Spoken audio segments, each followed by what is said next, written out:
Back when I was a kid, there was no such thing as microtransactions or loot boxes. You simply paid for a complete game, and you had fun.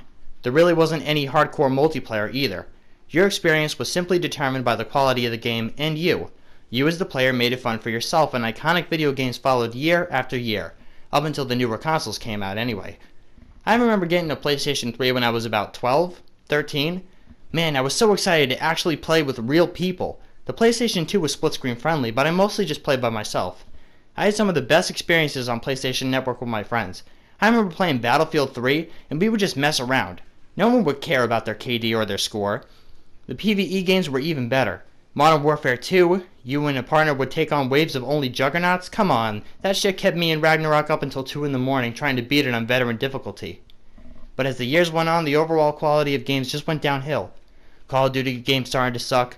Ubisoft started half-assing their games. Ridiculously priced DLCs emerged. I'm talking to you, Battlefront 2015. But what is this? What is this? What is this loot box shit I see in this here full-price $70 game? Alright, it's a new game mechanic, but wait a minute.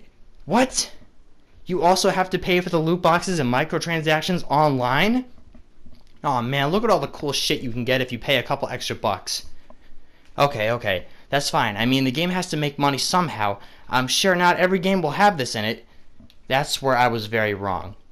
You see, we thought the loot box gambling RNG pay-to-progress shit would die with Overwatch, but Injustice 2? Shadow of War? Call of Duty? No. This has to end. I have to put a stop to this before it spreads across the entire gaming community, but... oh no, not you too.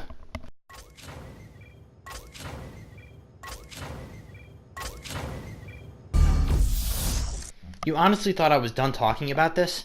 Millions of gamers such as myself put loads of money into this so that a AAA game can demand more from us?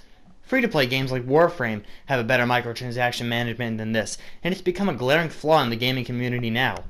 Plain and simple, it's lazy. As said before, free-to-play games have better systems than this. We're not going to spend our money to play a game and then be stopped by a paywall, whether we can grind and grind for little to nothing for hours, or spend money to get ahead of other players. It's not right, and honestly, you can say that no one is forcing you or putting a gun to your head to buy this extra stuff, but in a way they kinda are, because they make it so obvious that they just want you to, and that it's easier to take the easy way out. Whatever happened to the games that let you unlock weapons, costumes, and upgrade without spending a dime, huh? I remember you could put a cheat code in and automatically unlock the best weapon, and it was so fun. Yes, the gaming industry isn't what it was, and now every chunk of content is spoon-fed to you months at a time. I understand this a little bit. To keep the gamers interested, you need to make them run while it's hanging in front of their faces, so to speak. But honestly, RNG loot crates, platinum currency, ridiculous $50 season passes, games nowadays should take after the likes of Bloodborne or Dark Souls, and their DLCs is literally just a bonus in case you want a little extra. There is no pay $5 to get 10,000 souls. Nope, nothing from the game is missing if you choose not to purchase DLC. It's just how it is. Battlefront 2015, however, was empty without its season pass, and on top of that, it was already a $60 game just to play. Aside from the microtransactions, most games now force you to play online against other people. It shows it right down your throat. You play a 6-hour campaign, and then the rest of your time is playing multiplayer. Call of Duty and Battlefront 2 do it especially.